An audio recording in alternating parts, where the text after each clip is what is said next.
Boa noite a todos. Sejam muito bem-vindos mais essa segunda-feira, né? Tudo bem, senhor Cheta? Firme e forte? Aí sim. Bom, nós, de recado, nós só temos o nosso bazar, né, Silvinha? A nossa evangelização já voltou, já está a pleno vapor, graças a Deus. Agora nós vamos retornar com o nosso bazar, né? Presencial, né? Isso vai ser super importante. Depois de 2 anos aí de molho, nós vamos voltar a botar a mão na massa novamente. Então vai ser no dia 7 de maio, das 9, né, Silvinha? Das 9 às 15 horas. Então, nós estamos pedindo a colaboração de pessoas aí para que tenha alguma coisa que não vai se utilizar mais, né? Roupa, calçado, utensílios domésticos, prato, talher, essas coisas, né? Panela, essas coisas todas aí. A gente está pedindo para o pessoal poder colaborar com a gente para a gente poder montar o nosso bazar e dessa forma dar sequência aqui nos nossos trabalhos. Então, de recado é só isso, nós não vamos perder tempo, porque hoje nós vamos ter um tema hiper importante, né? Então eu vou já iniciar a nossa reunião, fazendo a nossa prece e convidando a todos para nos silenciarem, elevando o nosso pensamento a Deus, nosso Pai amantíssimo, a Jesus, nosso Mestre, a Francisco de Paula, guia mentor dessa casa, a esses amigos espirituais que dirigem em especial esse trabalho, e rogar a eles, em primeiro lugar, agradecer pela oportunidade de estarmos aqui mais uma vez reunidos, e rogar a eles que possa nos assistir, em especial o nosso expositor, e que todos nós possamos ser envolvidos nessa sensação de amor e de carinho, para que possamos tirar o máximo de proveito das reflexões que nós vamos fazer aqui hoje. Sendo assim, Senhor, nós te agradecemos mais uma vez e pedimos permissão para iniciarmos o nosso trabalho da noite. Que assim seja. Bom, hoje nós temos a satisfação de receber o nosso amigo Paulo Chiro. Paulo Chiro, ele é um grande amigo nosso já de muito tempo e agora ele está como presidente lá do Apóstolo Mateus. E é um trabalho bastante importante, né, Paulo? Muita responsabilidade. E a gente fica imensamente feliz de receber você aqui, viu, Paulo? Não só o Paulo, como o Luiz também, que é nosso amigo de lá também, grande trabalhador, pessoal lá do Jesus Maria e José, que está sempre aqui com a gente também. Então, sem mais delongas, o assunto que o Paulo vai falar para nós hoje, não é bem um assunto, ele vai botar a pulga na nossa orelha, né? O tema é reflexões sobre a vida, levando em consideração que a nossa vida está uma beleza, nós não precisamos fazer muitas reflexões, mas é sempre bom a gente receber um companheiro aqui que venha trazer talvez novas informações para a gente. Paulo, a casa é sua, fique à vontade.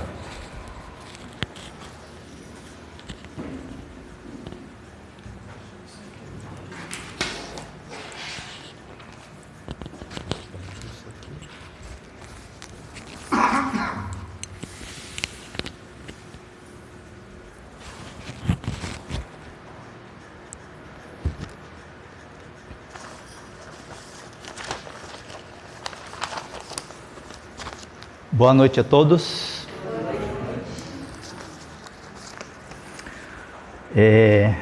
Hoje eu me propus a falar sobre reflexões sobre a vida. E devido à minha origem nipônica, eu trouxe aqui um poema do estilo haikai. Haikai é um tipo de poema curto, conciso, mas procura trazer assim informações sobre determinadas verdades em poucas palavras. E aqui ele diz assim, em japonês seria Yono-naka wa mika mie no aida ni sakura kana. Traduzindo, nem sequer 3 dias este mundo vê passar cerejeira em flor. Em essência, ele quer dizer o seguinte: se vocês olharem a florada da cerejeira, ele dura poucos dias. Eu estive no Japão há alguns anos atrás, aí eu fui lá ver, semana que vem eu volto aqui, eu vou ver de novo. Voltei semana que vem, não tinha mais nada, tinha caído tudo, entendeu? Mas ele tem uma beleza muito interessante, a cerejeira. Se vocês olharem as fotos, lugares do Japão onde tem muitas árvores de cerejeira, é uma beleza muito legal de se ver. Mas eu entendo, eu coloquei justamente escolhi esse poema no sentido de que talvez ele queira dizer que a nossa vida também é efêmera, né? Como diz a doutrina, a nossa vida encarnada, uma vida, é muito pouca diante da nossa longa jornada enquanto espíritos, né, que somos, entendeu? Então, eu tentei fazer essa, né, colocação.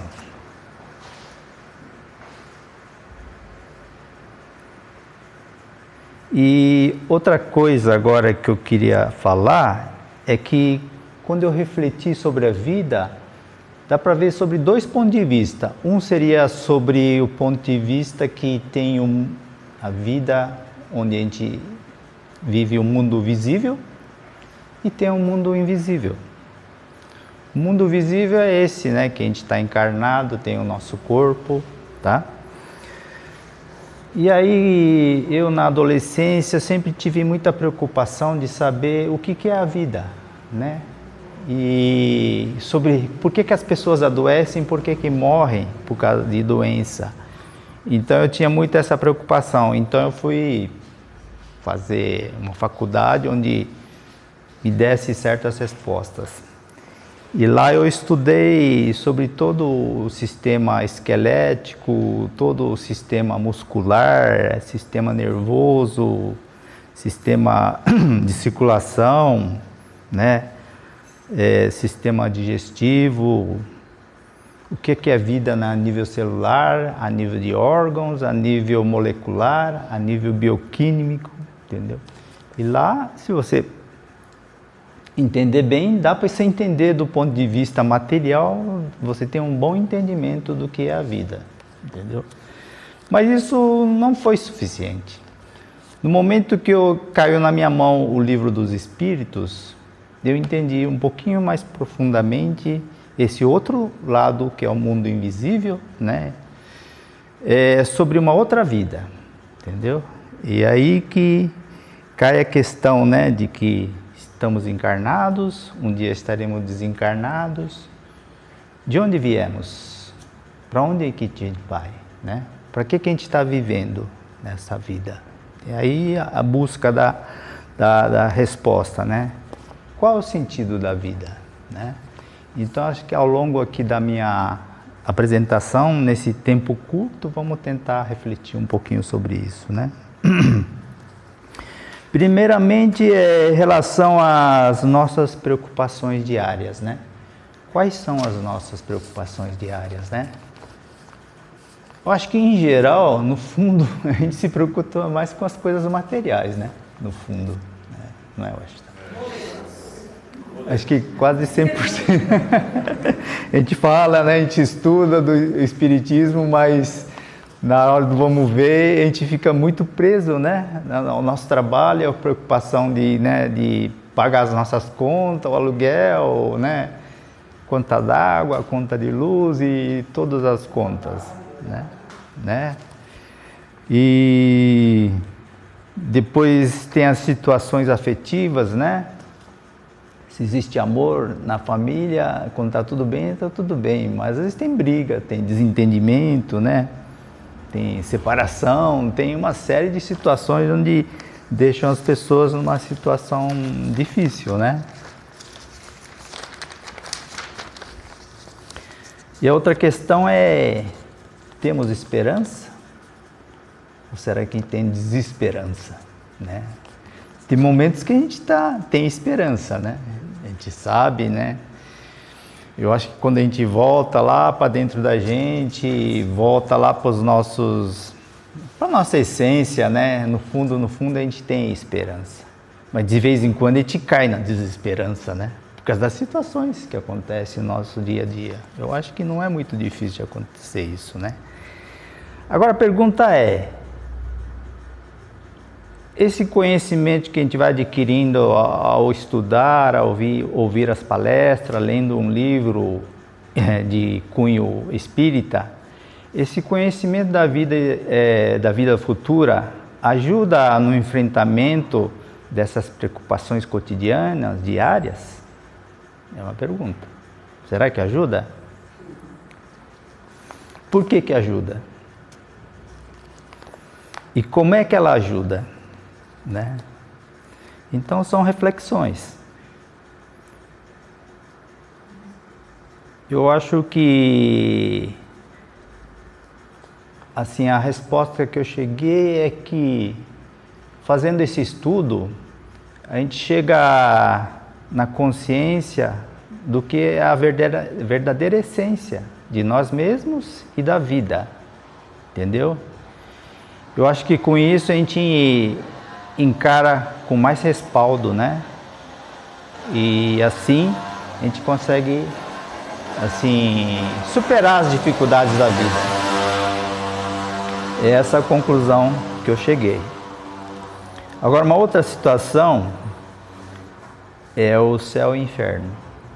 Não o céu e o inferno falado em outras religiões, mas o céu e o inferno no sentido de estado de espírito.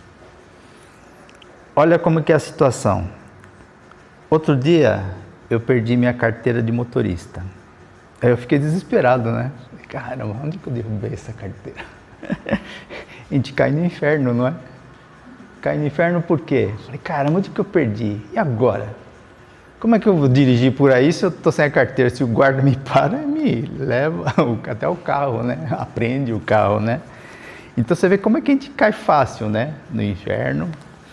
Por que eu não pensei assim, eu vou respirar, me acalmar e tentar lembrar o que aconteceu? É o que eu fiz. Primeiro eu corri lá para minha casa, fui em um monte de lugar, fui no mercadinho, um monte de lugar por onde eu andei, no inferno. Mas o que eu fiz? Depois eu respirei fundo, comecei a pensar assim, deixa eu pensar o que aconteceu. Aí eu me lembrei que naquele dia estava chovendo e eu enfiei minha carteira de motorista dentro do bolso, inclusive era essa blusa preta aqui, né? Enfiei e junto com ela tinha algum papel molhado. Não, o meu celular estava junto. Aí eu lembrei que eu puxei o celular e o documento grudou, porque estava meio molhado, e caiu. Só que caiu onde? Dentro do carro. Estava embaixo do banco, do lado do motorista, entendeu? Aí eu lembrei que eu fiz esse movimento de ter puxado o celular. Aí eu lembrei, acho que caiu. De todo lugar que eu fui, o último lugar que fui ver é esse embaixo do banco, que estava lá. Entendeu? Então, por que a gente não tem essa calma de pensar primeiro, né? A gente cai primeiro no inferno, né? Depois é que a gente vai começar a pensar, entendeu? E a outra calma que eu poderia ter é, bom, se perdi, perdeu, vamos fazer a segunda via, né? Vamos providenciar a segunda via. Mas mesmo assim, a gente fica no inferno, né? Porque eu falei, e agora? Eu preciso ir para a escola, eu preciso ir para o meu trabalho, eu preciso resolver tudo, né? Hoje em dia a gente anda de carro para lá e para cá, né? Então é uma reflexão, eu estou dando esse exemplo, mas eu acho que pode acontecer outras coisas na nossa vida, entendeu? E a gente cair nesse estado de espírito, né? Por que a gente tem dificuldade de ficar no espírito do céu, né? A gente tem essa dificuldade. E outra questão é em relação ao trabalho, né? Como a gente falou um pouquinho antes, né? Às vezes a gente reclama do trabalho, né? O trabalho é árduo, o trabalho é penoso, né? Ele toma o trabalho toma meu tempo, né? Gostaria de ter mais tempo livre. Às vezes a gente pensa isso, né? Mas se a gente vai lá no livro dos Espíritos, lá tem as leis morais, e no capítulo 3 tem a lei do trabalho. E lá diz o seguinte, Na pergunta 676 tem a seguinte pergunta: por que o trabalho é imposto ao homem? E a resposta é uma consequência da sua natureza corpórea. É uma expiação e ao mesmo tempo um meio de aperfeiçoar a sua inteligência. Vocês já pensaram que o trabalho nos força o nosso intelecto? Porque acontecem certas situações no nosso trabalho e a gente precisa usar a nossa inteligência. Porque acontece uma situação e você fala assim, puxa, como é que eu vou resolver isso aqui? E você matutando, uma hora você consegue resolvendo, usando o seu intelecto, entendeu? Então eu achei legal essa parte aqui da resposta, né? Mas continuando ainda em relação a essa pergunta, sem o trabalho, o homem permaneceria na infância intelectual. Isso porque ele deve a sua alimentação, a sua segurança e o seu bem-estar ao seu trabalho e à sua atividade. Então está aí um respaldo, porque que a gente trabalha, né? Para a nossa alimentação, para a nossa moradia, para a nossa segurança e tudo mais, né? Entendeu? E continuando ainda, ele fala aqui que aquele que tem um físico franzino, ele dá inteligência, né? Entendeu? Não precisa ter força física, basta ter inteligência que ele consegue fazer muita coisa, né? E ainda na pergunta 675, ele fala assim, só devemos entender por trabalho senão as ocupações materiais? Ele falou, não, o espírito também trabalha. Como o corpo, toda ocupação útil é trabalho, né? Então aqui eu acho que é muito interessante. Então quando a gente faz esforços para fazer as nossas mudanças, as nossas transformações, a gente está fazendo um trabalho. Porque eu acho que exige da gente, não é? Assim, puxa vida, eu faço tal coisa, mas eu quero mudar. É todo, né? Você vê que é uma autoanálise que você faz, um autoconhecimento, e a partir daí que você se conhece, falando, eu quero transformar, eu quero me manter, ou eu quero mudar. Se você quer mudar, vai exigir esforço. E esforço é trabalho, entendeu? Então, esse lado é muito legal da gente entender que trabalho não é só material, né? Tem o lado, né, espiritual também. E outra reflexão que eu gostaria de fazer é em relação, no capítulo 9 fala a lei da igualdade, lá fala da riqueza e da pobreza, da miséria, né? E na pergunta 815 fala assim, qual das duas provas é mais perigosa para o homem? A da desgraça ou da riqueza? Aí a resposta, tanto uma como a outra. A miséria provoca murmuração contra a providência. A riqueza leva a todos os excessos. Então você vê que tanto uma como a outra, né, cria situações difíceis. Então outra questão que eu gostaria de refletir é em relação ao mundo atual, né? Porque eu acho que tudo que a gente estuda tem que procurar aplicar no nosso mundo atual. Acho que praticamente em todo o planeta existem pessoas e famílias muito ricas, né? E tem aquelas que estão na miséria, na extrema pobreza. Por que isso ainda vem acontecendo até hoje? Por que esse problema socioeconômico tão gritante, né? Que desde tempos antigos, né, continua até hoje? Por que será? Será que não é o egoísmo, né, das pessoas? E no livro dos Espíritos falam da responsabilidade das pessoas que têm muito recurso, de ela conseguir fazer alguma coisa por essas pessoas, né, de ter a responsabilidade de fazer alguma coisa por essas pessoas. E não é feita, né? Creio que algumas pessoas devem ter esse intuito, mas eu acho que muitas não. É uma outra reflexão que a gente pode, né, levantar.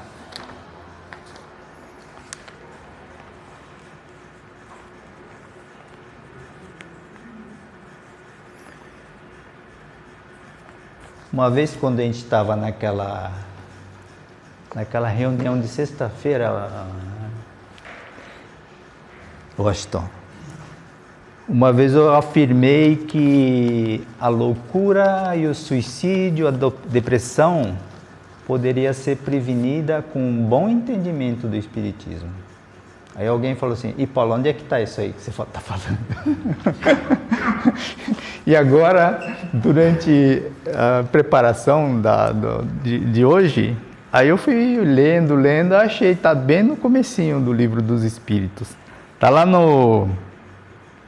tá bem no início mesmo, onde está escrito assim, Introdução ao Estudo da Doutrina Espírita, é a primeira parte ali. No capítulo 15, tem um título lá que diz assim, A Loucura e as Suas Causas. A loucura, assim, de uma forma mais simples, seria a esquizofrenia, né?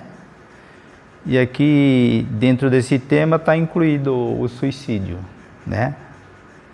E aí, Kardec faz toda uma reflexão sobre por que as pessoas ficam loucas, né?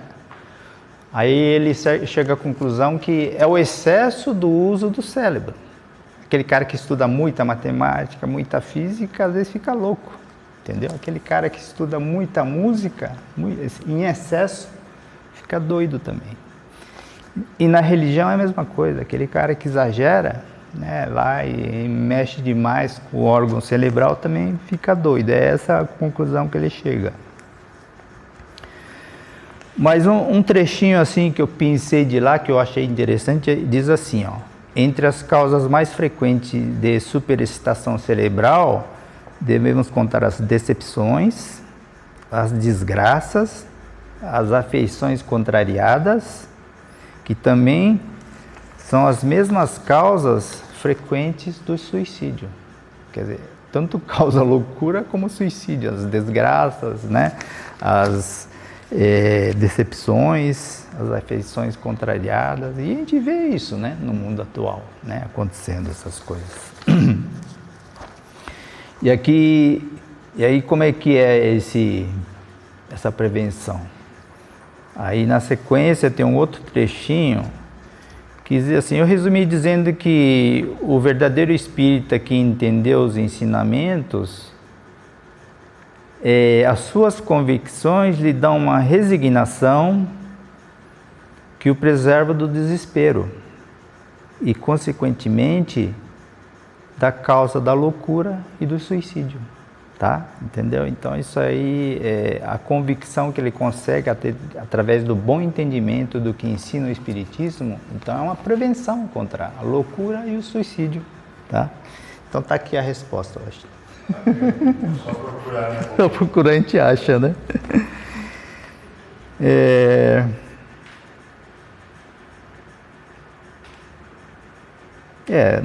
Aqui o outro trecho só reafirma o que eu estou dizendo aqui. É um outro trecho que eu copiei do jeito que está lá no Livro dos Espíritos. A Kardec diz assim, digo, portanto, que o Espiritismo não tem nenhum privilégio nesse assunto.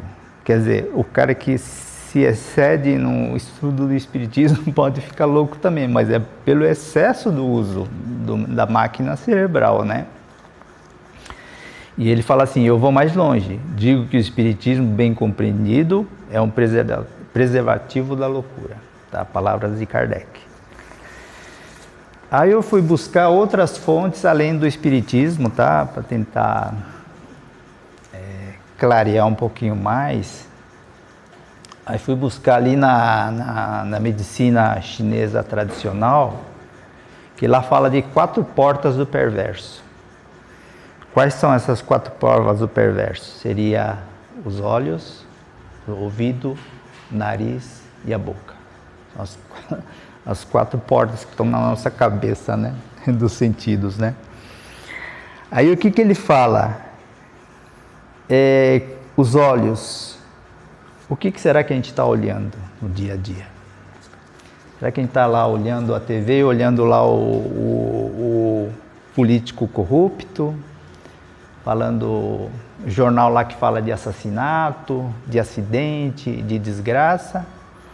Ou será que a gente está buscando coisas interessantes como ver uma boa arte, né? Uma boa pintura,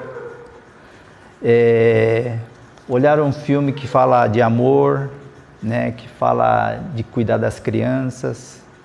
Ali a apresentadora falou daquele filme antigo da Noviça Rebelde, né? Então, bons atos que a gente possa ver é o contrário de a gente estar vendo coisas perversas. E através do ouvido é a mesma coisa. O que a gente está ouvindo? Sobre crime, acidente, maledicência? Ou será que a gente pode ouvir uma boa música, uma boa história, boas mensagens, né? Então, a escolha é nossa. E o nariz? O nariz, ele fala da importância de a gente saber respirar. Quando eu fiz karatê, eles me ensinaram a respirar. Que a gente deve respirar profundamente usando o abdômen. Se vocês olharem a criança, quando ela respira, você vê que a barriguinha fica mexendo, né? Porque ela está fazendo aquela respiração natural, que é vendo o abdômen. O professor falava assim, respira bem lá de baixo. Então a gente faz aquela respiração, puxa, né? Puxa, né? E respira e solta. Você pode ver, se a gente parar, respira, a gente dá uma acalmada, né? E nossa, tem uma serenidade que a gente alcança. Se ficar nessa persistência de ter essa respiração mais profunda, a gente chega nessa serenidade. Mas o contrário também existe, né? A respiração do cara que está bufando de raiva. A respiração é diferente, não é? Ou aquela respiração do ansioso, né? Quando a gente está ansioso, a respiração é curta, é diferente, entendeu? Então a importância da respiração. Em relação à boca, que palavras a gente está, né, proferindo? Palavras de afeto, de amor, né, de incentivo, de encorajamento para alguma pessoa? Ou será que a gente está sendo arrogante, sendo agressivo? Se a gente está sendo agressivo, a gente está sendo perverso, tá? E aqui eles falam de 3 coisas que não voltam: a palavra pronunciada, a oportunidade perdida e a flecha lançada. Então ele fala de 3 coisas, né, que não voltam.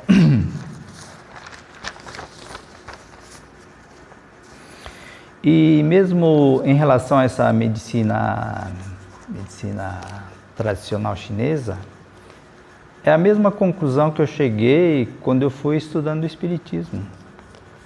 Que a doença está nas nossas emoções. É lá nas nossas emoções que começa a nascer a doença. E aqui ela fala, né? A medicina tradicional chinesa fala que 90% das doenças graves vêm do lado emocional. Entendeu? Então, tomar cuidado, com que pessoas a gente está vivenciando, né? O que será que essa pessoa fala? O que será que essa pessoa pensa? Então, o que ela pensa, fala, pode nos influenciar. O que a gente está vendo? Coisas boas ou coisas ruins? O que a gente está escutando? Coisas boas ou coisas ruins, né? E a nossa respiração? Como está a nossa respiração, né? E ela conclui dizendo, ser feliz é uma escolha. Então, se a gente refletir bem, a gente pode ser feliz através das nossas escolhas, né? Tá? E nesse outro livro aqui do Leon Denis, O Problema do Ser, do Destino e da Dor, que é um dos bons discípulos de Kardec. Se eu não me engano, foi ele que teve contato, né, com o Canuto de Abreu, né? Lá na introdução desse livro, ele faz a seguinte reflexão, de que o ensino nas escolas, nas universidades, nas religiões, não se fala desse lado espiritual. De acreditar numa vida futura e de entender sobre reencarnação, de sucessivas reencarnações. Não se ensina isso nas escolas. E ele reflete no sentido que diferença faria, né, se a gente tivesse esse ensino aprofundado das essências do que é o lado espiritual. Será que não faria diferença para a própria pessoa e para a sociedade? É essa reflexão que ele faz assim de uma forma resumida, que eu consegui captar. E no Céu e Inferno, no livro Céu e Inferno, essa aqui é a edição original de Kardec, né? Porque as outras estão adulteradas. Então tem essa questão da adulteração, só vou comentar, não vou ficar falando muito sobre isso. Tem na Gênesis também, teve questão da adulteração. Eu acho que aqui eu procurei espírito. Aí eu peguei um que fala sobre o espírito feliz, que é o senhor Sanson. Na página 213, eu vou falar de uma forma resumida, porque é bem longo, deve ter umas 3 ou 4 páginas aqui, mas esse senhor Sanson, ele era membro ali daquela sociedade parisiense lá dos estudos espíritas lá, né? E aí ele faleceu em 1862, mas antes de falecer ele deixou uma carta dizendo que ele queria ser evocado, logo depois que ele desencarnasse ele queria ser evocado, e assim fizeram. É interessante que na carta, ele é espírito feliz, hein? Ele é um exemplo de espírito feliz. Você vê assim, a humildade dele, porque aqui, só vou ler um pedacinho, porque ele fala assim, que ele era um membro assaz inútil. Olha a simplicidade e humildade do homem, né? Da nossa sociedade durante minha presença na Terra. Só vou lendo pedacinhos, porque não dá pra gente falar muita coisa. E aí perguntaram, né, como é que foi, né? O que aconteceu com ele? Aí ele fala assim que ainda ele tinha um tremor no início. Depois de 8 horas ele já estava lúcido. É muito bom, não é? Depois de 8 horas ele já estava lúcido, entendeu? E aí ele fala assim, e você tem aquelas dores que você tinha? Porque ele estava muito doente já no último ano. Ele falou, não tenho mais as dores. Ele agradece pela lembrança de ter evocado ele, entendeu? Então é um sujeito muito bom, né? Entendeu? Aí outra coisa que ele fala é a questão de que ele quer que seja transmitido isso para os filhos, que os filhos, pelo jeito, não acreditavam muito no espiritismo, entendeu? Então ele falava, né, de que transmita isso, né, de que a gente sobrevive, né, à morte do corpo físico. Tá? Então eu coloquei justamente espírito feliz porque eu acho que a gente deve ser otimista em relação ao futuro. Eu não escolhi outra, porque eu poderia escolher outro tipo, né? Mas eu escolhi o feliz para a gente ser otimista em relação ao futuro, né? E para ir terminando assim a nossa conversa, eu vou indo para o lado mais otimista, porque eu acho que a gente deve ser otimista. Eu acho que essa é a essência do que o Espiritismo fala para a gente, né? E quando fala de autonomia, o Arnaldo, que fazia parte do nosso centro, eu não sei se você lembra dele. Isso, ele fala lá. Logo quando eu comecei a estudar o Espiritismo, o primeiro curso foi junto com ele. Falou, não, vai junto com o Arnaldo lá. Lá fui eu, né? Aí tem uma frase que ele falava, era: você tem que aprender a andar com suas próprias pernas. Essa é a essência do que diz o Espiritismo. E ele estava certo. Você vê que naquele tempo que não se falava nada de adulteração, a verdadeira essência do que o Paulo Henrique Figueiredo trouxe é essa questão, né, da autonomia, né? Faça você por si mesmo, seja o capitão do seu navio, entendeu? Ande pelas suas próprias pernas. Essa é a essência, né, do que é autonomia, entendeu? E em contraposição tem a heteronomia, entendeu? Então vamos lutar, né, nesse caminho da autonomia. Aí tem uma outra frase de Jesus que ele diz: ajuda-te, que o céu te ajudará. Entendeu? Também é uma questão de autonomia, né? Faça por merecer, se esforce, que o céu também vai te ajudar. Então é mais uma questão de autonomia. E em relação à mediunidade também, a mediunidade é uma outra reflexão, né? De que realmente fica patente a interação entre o mundo material e o mundo espiritual. Porque quando eu vi a mediunidade pela primeira vez em outros lugares, mesmo na casa espírita, dava a impressão que a pessoa estava fingindo que estava incorporando um espírito lá. Essa é a sensação que eu tinha, né? Só que eu participei durante anos das sessões espíritas, aí eu fui concluindo que não era isso. Realmente, né, a pessoa está mesmo, né, a psicofonia, né, daquele espírito mesmo. Inclusive, falando do Arnaldo, ele mesmo se comunicou, né, depois de um tempo que ele desencarnou. Então, eu achei muito interessante, né, da gente perceber pessoas que conviveram com a gente, né, depois que desencarnou, a pessoa ainda se comunicou. E os amigos percebem mais, né, porque eles conheciam mais o Arnaldo, né, que nem o Adriano, o Anderson e outras pessoas ali, entendeu? Agora, uma outra questão. A gente prega os ensinamentos, a gente prega o que a gente aprende no Espiritismo, entendeu? Eu acho que no fundo a gente prega, porque se a gente entendeu e se a gente aplica na gente mesmo, naturalmente a gente fala. E a pessoa vai perceber a verdade, vai perceber a profundidade do que a gente está falando. E com isso, eu acho que a gente está mudando o mundo.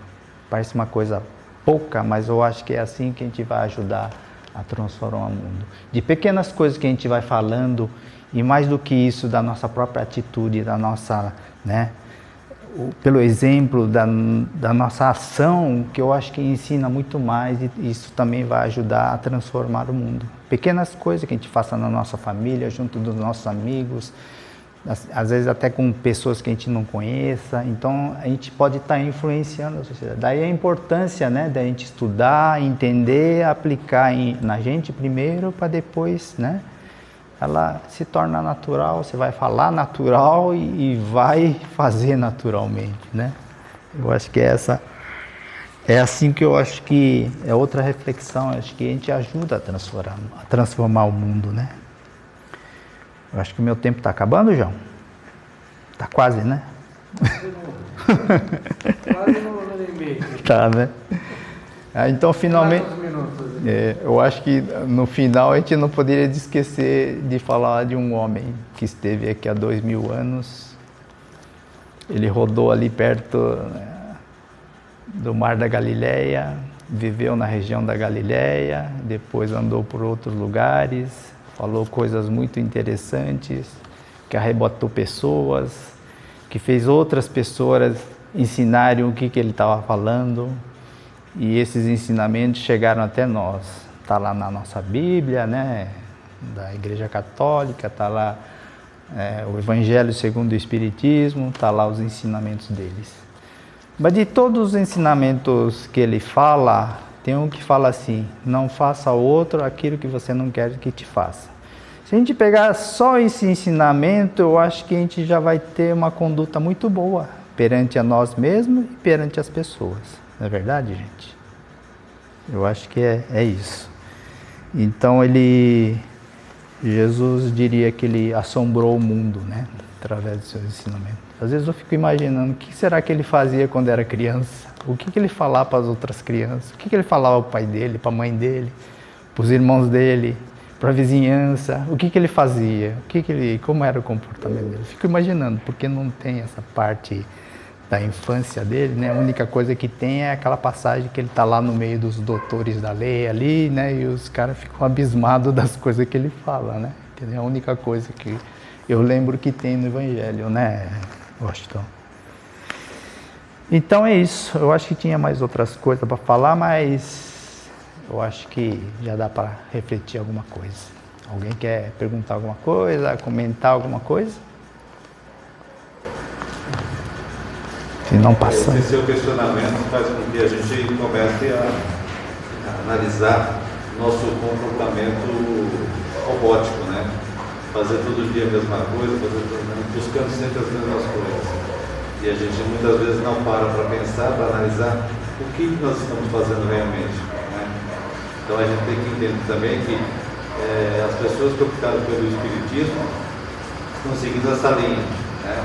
Segue essa linha de ensinamento, de propósito, de exemplos. Sabemos também que não são todos que estão 100% ligados a isso.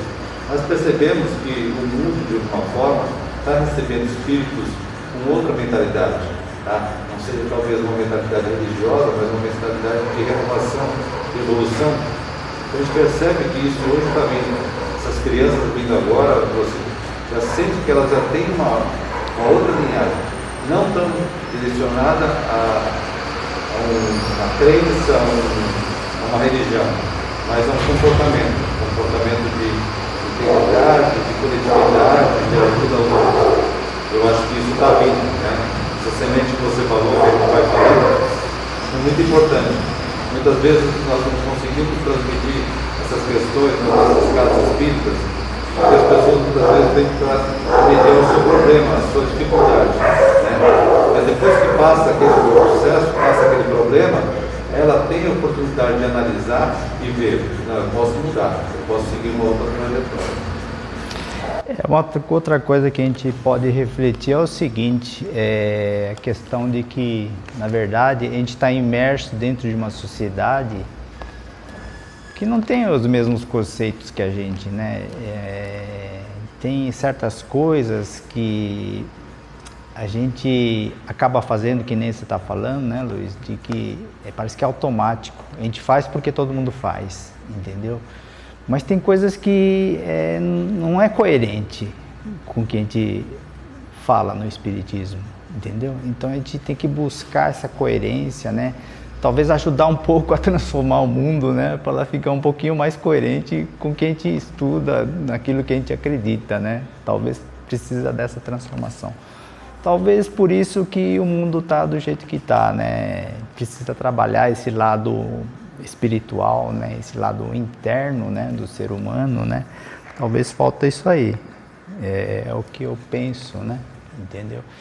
Mas essa juventude que vem vindo, Luiz, eu penso também que eles vêm transformando o mundo. Eu vejo pela minha filha, ela trabalha numa empresa grande e ela trabalha nos recursos humanos e ela vem fazendo um trabalho muito bom, onde vale a honestidade, a retidão, sabe?